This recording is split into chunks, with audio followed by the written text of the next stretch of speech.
जय हिंद दोस्तों, जैसा आप सबको बहुत बेसब्री से इंतजार था कि आखिरकार कब आएगा अपने पास हाई कोर्ट की वैकेंसी, तो फाइनली हमारे बीच में आ चुकी है पंजाब हरियाणा की तरफ से एक शानदार वैकेंसी जो कि है भाई क्लर्क की।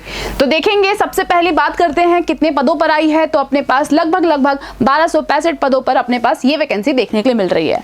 आज हम इस सेशन के अंदर कंप्लीट बात करेंगे, कंप्लीट जानकारी को हासिल करेंगे कि आखिरकार इस फॉर्म को कौन अप्लाई कर सकता है, क्या अपने पास आवेदन प्रक्रिया रहेगी, क्या चीजें हैं जिनका आपको बहुत ही महत्वपूर्ण तरीके से ध्यान रखना है। ठीक है, तो शुरू से लेके एंड तक जरूर देखना। हम बात करेंगे सबसे पहले अभी ऑफिशियल नोटिफिकेशन के साथ कि यार क्या कुछ अपने पास ऑफिशियल नोटिफिकेशन में दे रखा हुआ है। ये ऑफिशियल नोटिफिकेशन आप वेबसाइट से भी डाउनलोड कर सकते हैं। अगर आपको वहां से नहीं मिल रहा तो आप मेरे Telegram channel science by Pragya ma'am से इसको हासिल कर सकते हैं। चलिए तो देखते हैं। सबसे पहले इस तरीके का अपने पास आपको ये नोटिफिकेशन देखने के लिए मिलेगा, जिसमें शुरुआत ही में बहुत क्लियरली मेंशन किया है कि क्या लिखा है बच्चे, opening date of the submission of online application, यानी 26 मई के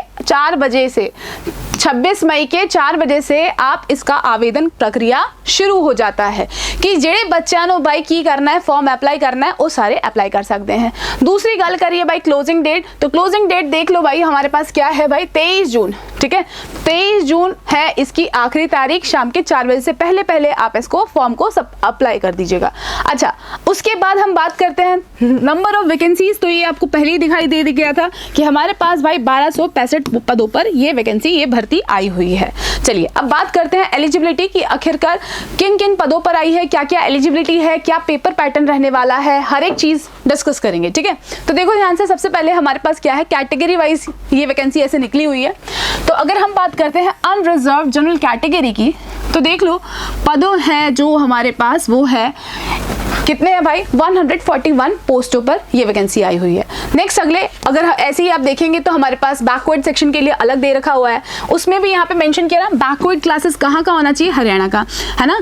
इसी तरीके से schedule class of Haryana, disability, तो ये दे रखा है अपने पास। हम ये बात समझ सकते हैं जो पंजाब हरियाणा हाई कोर्ट की तरफ से जो वैकेंसी आई है, मुख्य तौर पे ये किसकी है भाई, हरियाणा की तरफ से वैकेंसी है। इसीलिए अगर आप देखेंगे तो जो बच्चे इस के अंदर आवेदन करना चाहते हैं, एक बहुत ही इंपॉर्टेंट इन्होंने लाइन लिखी है, आगे उसको भी कवर अप करेंगे कि आपके पास 10वीं कक्षा में, आपके पास 10th क्लास के अंदर हिंदी या संस्कृत भाषा होना अनिवार्य है। ठीक है, कि मतलब आपके पास अगर 10वीं में हिंदी है या फिर आपके पास संस्कृत है तो ही आप इस फॉर्म को फिलअप कर सकते हैं।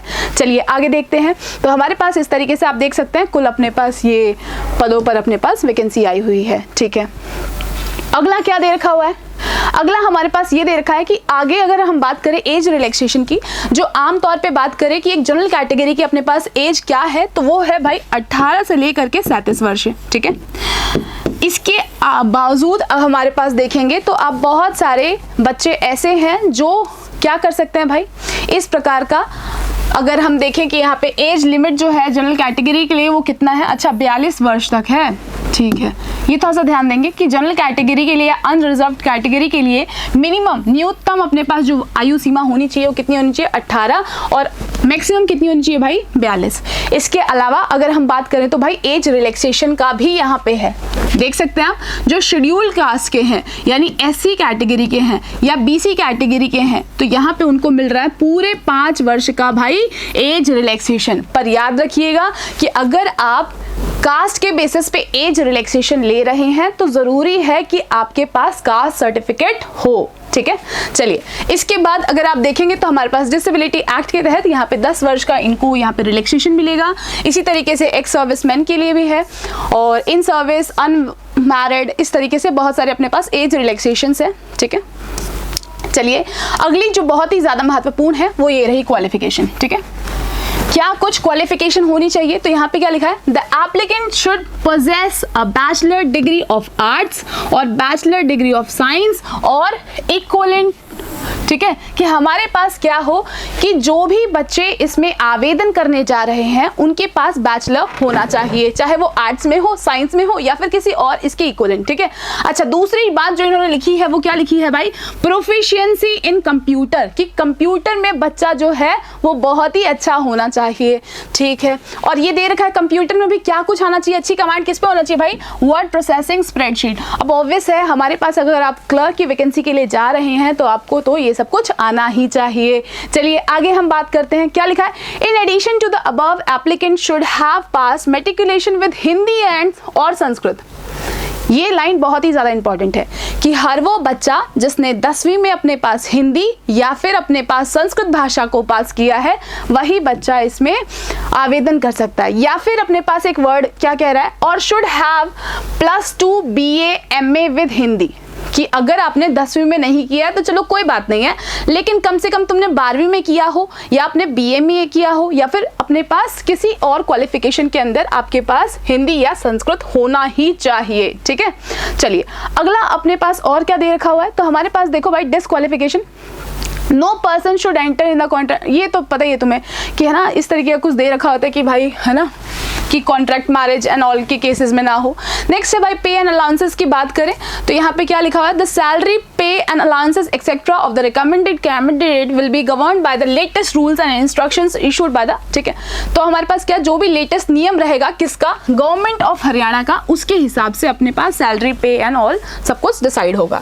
चलिए अगली बात है भाई nationality, domicile, character of a person, तो देखो भाई as per the Haryana subordinate code establishment हमारे पास ये सब कुछ होना चाहिए कि यार ये भारतीय नागरिक है।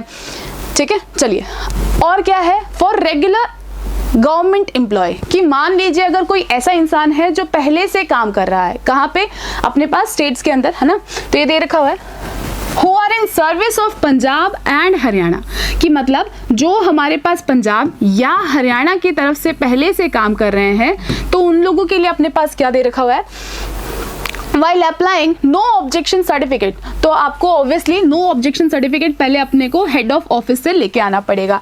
अगर आप अपने हेड ऑफ ऑफिस से इस तरीके का नो ऑब्जेक्शन सर्टिफिकेट के बिना अगर आप फॉर्म अप्लाई कर रहे हैं तो वैसे ये तो काम तमाम है भाई, कैंसिल हो जाएगा। चलिए अगला क्या दे रखा है अपने पास, for person who have already worked in the presently working, छोड़ दीजिए इसको। चलिए इधर ध्यान देंगे, अभी ये बहुत इंपॉर्टेंट है भाई, फीस कितनी अपने पास इसकी लगेगी, तो ये तो ध्यान देंगे अपने पास कितनी फीस लगने वाली है।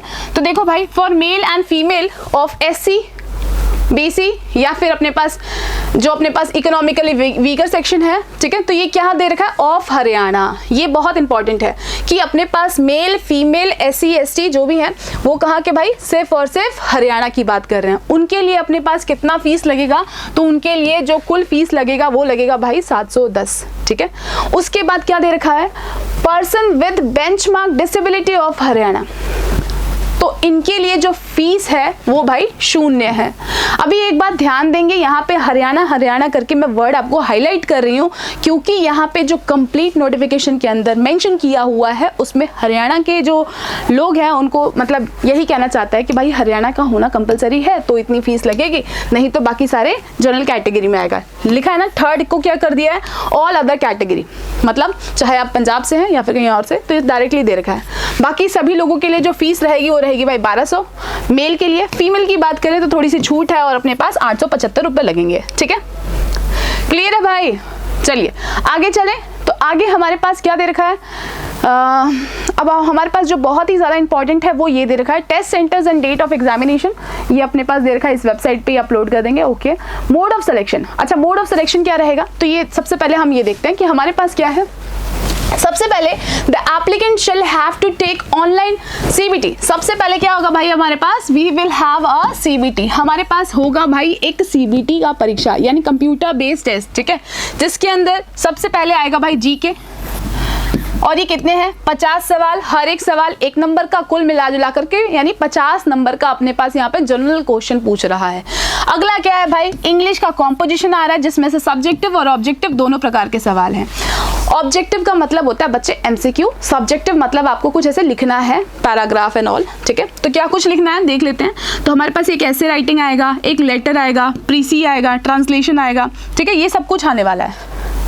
दिख रहा है ना, पेपर पैटर्न इतना शानदार बनाया है कि इसको जो बच्चा क्वालिफाई करेगा वो बच्चा तो यार खुश ही रहेगा ना। चलो, तो हमारे पास देखो एक बात ध्यान देंगे कि ये पेपर पैटर्न देख करके आपको पता चल गया होगा कि यार यहाँ पे ये जो फॉर्म निकला है ये सिर्फ और सिर्फ निकला है भाई सीरियस कैंडिडेट्स के लिए। ऐसे नहीं कि कोई भी कल को आया और चल गया, ऐसे नहीं चलेगा, ठीक है। चलो ध्यान देंगे यहाँ पे। और क्या है, जनरल जो अपने पास जीके के जो सवाल आएंगे वो पूरे 50 सवाल, ठीक है।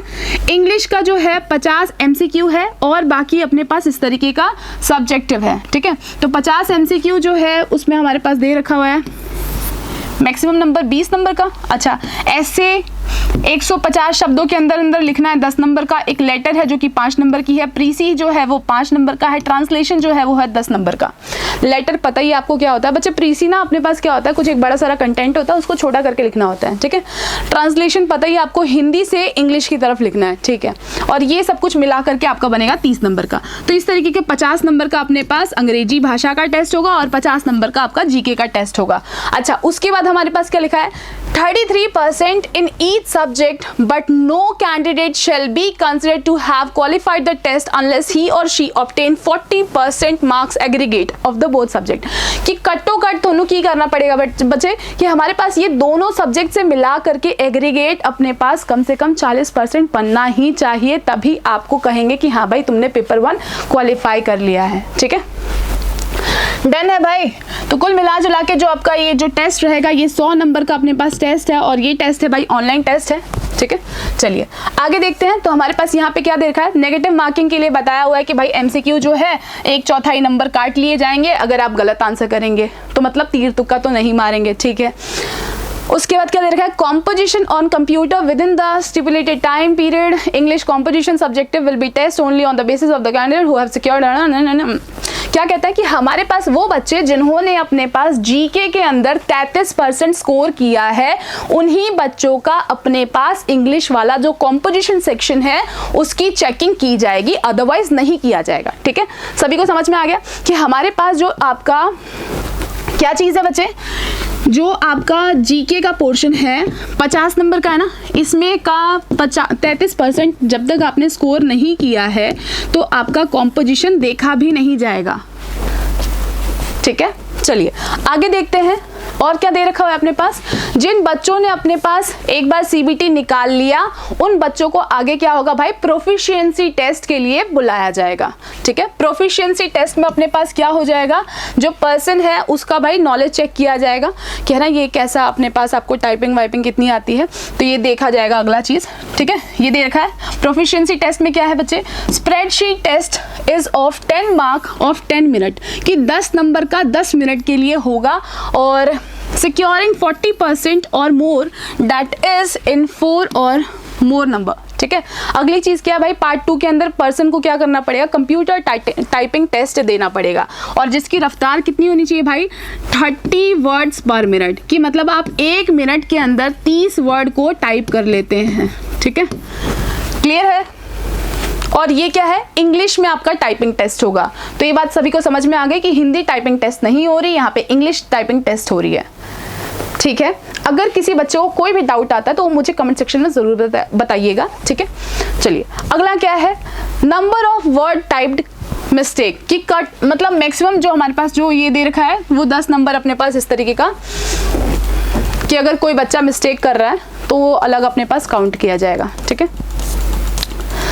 उसके बाद जो आपको ध्यान देना है वो क्या है, आंसर की and seeking to the objection cross. तो हमारे पास ये नॉर्मलाइजेशन का अपने पास फॉर्मूला दे रखा है कि किस तरीके से हमारे पास चीज़ों को नॉर्मलाइज किया जाएगा। अच्छा ठीक है, तो यहाँ से आपको एक बात तो बहुत अच्छे से समझ में आ गई होगी कि ये जो परीक्षा है ये ऐसे वैसी तो है नहीं, इसमें आपको बहुत सीरियस होकर बहुत फोकस होकर पढ़ना पड़ेगा। अब पढ़ना पड़ेगा तो ऑब्वियसली आपको कोई एक ऐसी शानदार टीम चाहिए होगी, कोई मेंटर, कोई गाइड चाहिए होगा, ठीक है। तो ऐसे समझ लीजिए कि आपके लिए जो दूत बन करके आए हैं, जो आपके सहयोग में आए हैं, वो कौन आए हैं भाई, अरोड़ा क्लासेस वाले आए हैं। क्यों? क्योंकि अरोड़ा क्लास पंजाब के अंदर सबसे ज़्यादा रिजल्ट देने वाला इंस्टीट्यूट है। एक ऐसा इंस्टीट्यूट जो एक तरफा रिजल्ट हमेशा से देते हुए आया है, चाहे कोई मर्जी वैकेंसी हो, ठीक है। तो इसीलिए अरोड़ा क्लास आपके साथ खड़ा है। आपने क्या करना है, तो आपने बच्चों यहाँ पे मैं आपको बता देती हूँ किस तरीके से आपने तैयारी करनी है। ठीक है, वो कौन से लोग हैं जो आपको ऐसे सपोर्ट करने वाले हैं, आपकी इस तैयारी में आपके साथ रहने वाले हैं। ठीक है, तो भाई सबसे पहली बात तो आप ये एक टेलीग्राम का चैनल है मेरा, साइंस बाय प्रज्ञा मैम, ताकि आपको जितने भी लेटेस्ट नोटिफिकेशन है, कुछ भी जो भी डाटा है वो आपको यहाँ पे मिलेगा। ठीक है, ये मेरे टेलीग्राम चैनल का नाम है साइंस बाय प्रज्ञा मैम।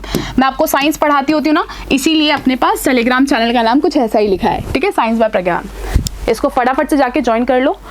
ये नोटिफिकेशन भी आपको मैं वहाँ पे सेंड कर दूंगी, तो एक बार वहाँ से भी देख लीजिएगा।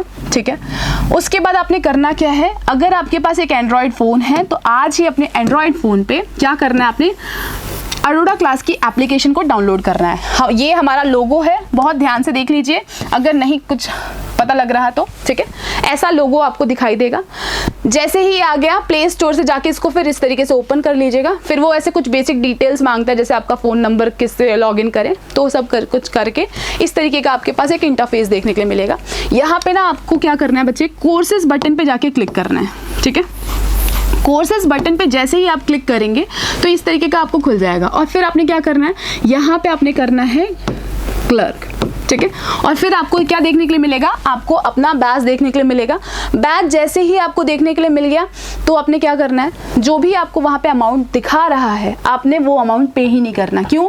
क्योंकि अरोड़ा क्लास की जो मिशन है वो क्या मिशन है कि हम बहुत ही नॉमिनल अफोर्डेबल प्राइस पे बच्चों को पढ़ाएंगे। ठीक है, तो आपने क्या करना है, ऐसे बिल्कुल एंड में जाना है, और कहाँ जाना है भाई, have a coupon code apply here. यहाँ पे जो काले अक्षरों में लिखा है ना, बहुत छोटे अक्षरों में लिखा हुआ है, तो थोड़ा ध्यान दीजिएगा। क्या लिखा है, have a coupon code apply here. तो यहाँ पे आपने कोड लिखना है भाई ACE293। ठीक है, जैसे ही आप ये कोड यहाँ पे लिखेंगे, अप्लाई करेंगे, तो आपका जो भी प्राइस होगा, है ना, फीस होगी, उसमें आपको मैक्सिमम डिस्काउंट मिल जाएगा। ठीक है, तो इतना सब कुछ मैंने आपको बता दिया है। इसके बावजूद अगर किसी बच्चे को किसी प्रकार का कोई भी डाउट है कि है ना ये वैकेंसी कैसी है मैम, कि भरना चाहिए नहीं भरना चाहिए, है ना, इतने कम वैकेंसीज़ हैं या फिर इतने ज़्यादा वैकेंसीज़ है, तैयारी कैसे करें, इंग्लिश कहाँ से करें, हर एक चीज़ का निवारण है। ठीक है, तो आप मुझे कमेंट सेक्शन में ज़रूर बताइएगा कि आप इस फॉर्म को अप्लाई करने वाले हैं या नहीं करने वाले हैं।